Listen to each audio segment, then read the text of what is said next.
For decades, the government of Uganda has persecuted gays and increasingly criminalised homosexuality within the community.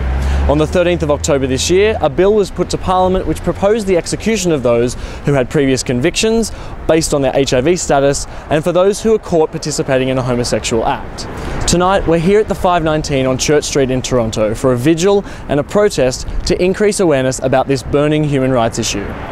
It is the most appalling piece of legislation that I've seen proposed since Adolf Hitler brought in the Nuremberg laws in the 1930s. It's just that bad. Say that this is the defining human rights crisis of our time for an LGBT community. It absolutely is unprecedented in terms of the extent of not simply discrimination, but state-sanctioned killing of LGBT in Uganda. It really does defy imagination. You would think that you were reading something out of an absurdist play. It is extensive in its efforts to eradicate queers out of Ugandan society. Simply for talking about gay or lesbian issues, for reaching out to gay or lesbian people, gets an offense of 3 years in prison under this law.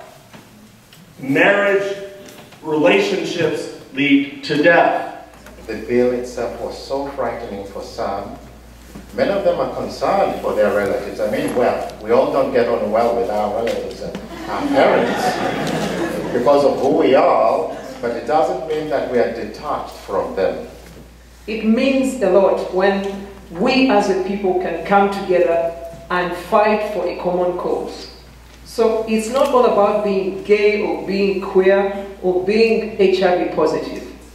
It's all about being a human being.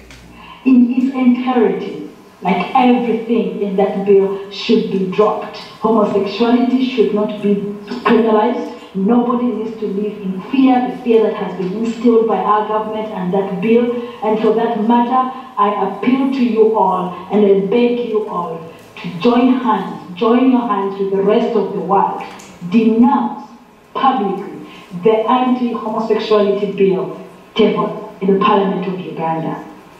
So when we're thinking about what to do next, I really want you to consider the people who are doing the work here and reach your hands out to them and give them all the support you have, because somebody said before, this is going to be a long fight. Thank you.